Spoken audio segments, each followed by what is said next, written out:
സഹാബ് G Sudhakaran ഞങ്ങളെല്ലാം വിദ്യാർത്ഥി യുവജന പ്രവർത്തകരായിട്ട് വരുമ്പോൾ വിദ്യാർത്ഥി യുവജന പ്രസ്ഥാനങ്ങളുടെ നേതാവായിരുന്നു. പാർട്ടിയിൽ ഞങ്ങളുടെയൊക്കെ നേതാവായിരുന്ന പ്രമുഖനായ വ്യക്തിയാണ്.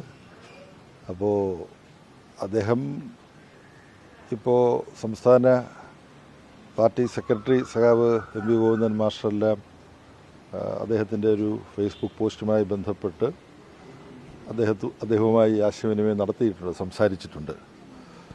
അപ്പോൾ പാർട്ടിക്കും ഇടതുപക്ഷ ജനാധിപത്യ മുന്നണിക്കും വളരെ പ്രാധാന്യമുള്ള ഒരു തെരഞ്ഞെടുപ്പ് സമരം നടക്കുന്ന ഘട്ടത്തിൽ പാർട്ടിക്കും LDFനും സഹായകമായ സമീപനം തന്നെ ആയിരിക്കും സഖാവ് ജി സുധാകരനിൽ നിന്നും ഉണ്ടാവുക എന്നാണ് ഞാൻ കണക്കാക്കുന്നത്.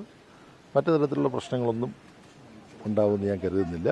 സംസ്ഥാന പാർട്ടി നേതൃത്വം അദ്ദേഹവുമായി ബന്ധപ്പെടുന്നുണ്ട്. ഞാൻ അദ്ദേഹവുമായിട്ട് പലതവണ ബന്ധപ്പെടുകയും അദ്ദേഹത്തെ നേരിൽ പോയി കാണുകയും ചെയ്തിട്ടുണ്ട്. എന്തെങ്കിലും പ്രശ്നങ്ങളുണ്ടെങ്കിൽ ഞങ്ങൾ തുടർന്ന് ബന്ധപ്പെടുന്നതാണ്. വേറെ എന്തെങ്കിലും ഒരു പ്രശ്നം സഖാവ് ജി സുധാകരൻ്റെ ഭാഗത്തുനിന്നുണ്ടാവും എന്ന് കരുതുന്നില്ല. മാധ്യമങ്ങളുടെ ഒരു പ്രതീക്ഷയാണ് അത്. അവരോട് പലതവണ അദ്ദേഹം ഈ വിഷയം ഉന്നയിച്ചതാണ്. അവിടുത്തെ ജില്ലാ കമ്മിറ്റിയുമായി ബന്ധപ്പെട്ട്, അവിടുത്തെ MLAയുമായി ബന്ധപ്പെട്ട്, അവിടുത്തെ ലോക്കൽ കമ്മിറ്റി അംഗവുമായി ബന്ധപ്പെട്ട് അദ്ദേഹം പലതവണ മാധ്യമങ്ങളിലൂടെയും അല്ലാതെയും ഒക്കെ ഈ അദ്ദേഹത്തിൻ്റെ സങ്കടങ്ങളും വിഷമങ്ങളും ഒക്കെ പങ്കുവെച്ചതാണ്. അപ്പോഴൊന്നും നിങ്ങളാരും കേട്ടില്ല എന്നാണ് പറയുന്നത്. ഇല്ല, അത് അദ്ദേഹത്തിന് പറയാനുള്ള കാര്യങ്ങൾ കേൾക്കാൻ പാർട്ടി നേതൃത്വം തയ്യാറായിട്ടുണ്ട്. ജില്ലാ പാർട്ടി നേതൃത്വവും സംസ്ഥാന പാർട്ടി നേതൃത്വവും അഖിലേന്ത്യാ പാർട്ടി നേതൃത്വവും തയ്യാറായിട്ടുണ്ട്. ഇനി അദ്ദേഹത്തിന് എന്തെങ്കിലും ആശയവിനിമയം നടത്താനുണ്ടെങ്കിൽ അതിനും ജില്ലാ നേതൃത്വവും സംസ്ഥാന നേതൃത്വവും അഖിലേന്ത്യാ നേതൃത്വവും സന്നദ്ധമായിരിക്കും. അതിൽ കൂടുതൽ അദ്ദേഹവും പാർട്ടിയുമായിട്ടുള്ള മറ്റ് പ്രശ്നങ്ങൾ ഇങ്ങനെ മാധ്യമതലത്തിൽ ചർച്ച ചെയ്യേണ്ട കാര്യമില്ല. പാർട്ടി ചർച്ച ചെയ്ത് അദ്ദേഹത്തിൻ്റെ അഭിപ്രായങ്ങൾ കേട്ട് അദ്ദേഹത്തിൻ്റെ പരിഭവങ്ങൾക്ക് പരിഹാരം കാണുന്നതാണ്. പരിപാടികളൊന്നും കൊടുക്കുന്നില്ലെന്നൊക്കെയാണ് അദ്ദേഹത്തിൻ്റെ പ്രധാനപ്പെട്ട അവിടുത്തെ നടക്കുന്ന അദ്ദേഹത്തിൻ്റെ വാർഡിൽ നടക്കുന്ന പരിപാടികൾക്ക് പോലും ക്ഷണിക്കുന്നില്ല, അദ്ദേഹത്തെ അക്കോമഡേറ്റ് ചെയ്യുന്നില്ല എന്നൊക്കെയാണ് അദ്ദേഹം പറയുന്നത്. ഇക്കാര്യങ്ങൾ ഇങ്ങനെ അദ്ദേഹത്തിൻ്റെ അഭിപ്രായങ്ങൾ എന്തെങ്കിലും ഉണ്ടെങ്കിൽ അദ്ദേഹമായിട്ട് സംസാരിക്കുന്നതാണ് പാർട്ടി നേതൃത്വം.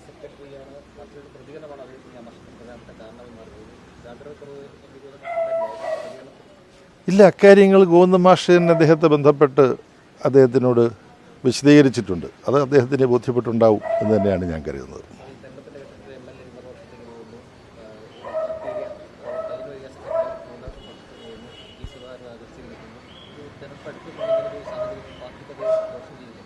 ഇല്ല, പൊതുവിൽ പാർട്ടിയുടെ സംസ്ഥാന സെക്രട്ടേറിയറ്റും സംസ്ഥാന കമ്മിറ്റിയും ചേർന്നപ്പോൾ പാർട്ടിയും LDFും നല്ല കെട്ടുറപ്പോടുകൂടിയും ആത്മവിശ്വാസത്തോടും കൂടിയാണ് മുന്നോട്ട് പോകുന്നത്. എവിടെങ്കിലും ഇപ്പോൾ പറഞ്ഞ പോലെ പാലക്കാട്ടെ പ്രശ്നമാണെങ്കിലും അതെല്ലാം അതാത് തലങ്ങളിൽ പാർട്ടി കൈകാര്യം ചെയ്ത് പരിഹാരമുണ്ടാക്കുന്നതാണ്. ഒന്നും ഒരു പ്രശ്നമായിട്ട് പരിണമിക്കുന്ന പ്രശ്നമില്ല. അല്ല, ശശിയുടെ പേര് നടപടി എടുത്തു കഴിഞ്ഞല്ലോ, ഇക്കാര്യത്തിൽ വ്യക്തതയുണ്ടല്ലോ. അപ്പോൾ ശരി,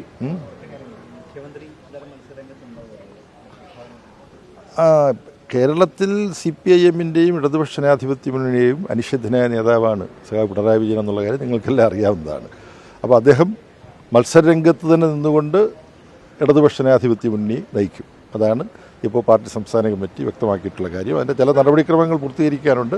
പക്ഷേ മുഖ്യമന്ത്രി അദ്ദേഹം കഴിഞ്ഞ തവണ മത്സരിച്ച മണ്ഡലത്തിൽ തന്നെ മത്സരിക്കണം എന്നത് സംബന്ധിച്ച തീരുമാനം പാർട്ടിയും LDFും ഇപ്പോൾ കൈക്കൊണ്ട് കഴിഞ്ഞിട്ടുണ്ട്. അല്ല, അതെല്ലാം പാർട്ടിയും LDFും പാർട്ടിയുടെയും LDFിൻ്റെയും പൊതുവിലുള്ള വിജയം ഉറപ്പാക്കാൻ ആവശ്യമായ തീരുമാനങ്ങളാണ് ഇത്തരം കാര്യങ്ങളിൽ കൈക്കൊള്ളുന്നത്. അങ്ങനെ മണ്ഡലങ്ങൾ അങ്ങോട്ടും ഇങ്ങോട്ടും മാറുക തുടങ്ങിയ കാര്യങ്ങൾ ആദ്യമായിട്ടല്ല സംഭവിക്കുന്നത്, മുമ്പും സംഭവിച്ചിട്ടുണ്ട്, ഭാവിയിലും. ഇപ്പം പിണറായി വിജയൻ തന്നെ കൂത്തുപറമ്പിൽ മത്സരിച്ചിട്ടുള്ള ആളാണ്, അവിടുന്ന് പയ്യന്നൂരിലേക്ക് പോയിട്ടുള്ള ആളാണ്. ശൈലജ ടീച്ചർ തന്നെ കൂത്തുപറമ്പിൽ മത്സരിച്ചിട്ടുള്ള ആളാണ്, അവിടുന്ന് മണ്ഡലം മാറി. അപ്പം കണ്ണൂർ ജില്ലയിൽ പാർട്ടിയുടെ കണ്ണൂർ ജില്ലയിൽ പാർട്ടി നേതാക്കൾ മണ്ഡലം മാറി മത്സരിച്ചിട്ടുള്ള ഒരുപാട് അനുഭവങ്ങളുണ്ട്. മണ്ഡലങ്ങൾ പിടിച്ചെടുക്കേണ്ടി വരും. പാർട്ടിയുടെ കേന്ദ്ര കമ്മിറ്റി മെമ്പറായിരുന്ന ഞാൻ ആദ്യമായി നിയമസഭാ തെരഞ്ഞെടുപ്പിൽ പങ്കെടുക്കുമ്പോൾ മത്സരിക്കുന്നത് കോൺഗ്രസിൻ്റെ സിറ്റിംഗ് മന്ത്രി ശ്രീ കടവൂർ ശിവദാസൻ്റെ മണ്ഡലത്തിലാണ് ഞാൻ മത്സരിക്കുന്നത്. അപ്പോൾ CPM ജയിച്ചിരിക്കുന്ന ഒരു സീറ്റിലാണോ എന്നെ പരിഗണിച്ചതല്ല. CPM തോറ്റു നിൽക്കുന്നതും കോൺഗ്രസ് ഗവൺമെൻറ്റിൽ കോൺഗ്രസിൻ്റെ മന്ത്രിയായിരിക്കുന്ന ഒരാളിനോടാണ് ഞാൻ മത്സരിച്ചത്. കൊണ്ടുവരാ. അപ്പോൾ അതിൻ്റെ ചരിത്രമൊക്കെ നിങ്ങൾ മനസ്സിലാക്കൂ. അത്രയേ ഉള്ളൂ. ഇത്രയും മതി, തൽക്കാലം ഇത്രയും മതി. തോമസ് മാസ്റ്ററും ഞാനുമെല്ലാം തെരഞ്ഞെടുപ്പ് മത്സരരംഗത്തുണ്ട്. LDFിൻ്റെ സ്ഥാനാർത്ഥികളെ വിജയിപ്പിക്കാൻ വേണ്ടി ഞങ്ങൾ തന്നെ സ്ഥാനാർത്ഥിയാണ് എന്ന തരത്തിലാണ് LDFിൻ്റെ പ്രവർത്തകരാകെ LDFിൻ്റെ അനുഭാവികൾ ഇറങ്ങുക. അത്തരത്തിൽ തോമസ് മാസ്റ്ററും ഞാനും മറ്റാളുകളും S. രാമേന്ദ്രൻ പിള്ളയും എല്ലാവരും ഉണ്ട്, രംഗത്തുണ്ടാവും. സ്ഥാനാർത്ഥികളായിട്ട് നാമനിർദ്ദേശം കൊടുക്കുന്നവർ മാത്രമല്ല മത്സരിക്കുക. തോമസ് മാസ്റ്ററുടെ എല്ലാം കാര്യത്തിൽ അന്തിമമായിട്ടുള്ള തീരുമാനം തുടർന്നുള്ള ദിവസങ്ങളിൽ എടുക്കും. മതി. Thank you.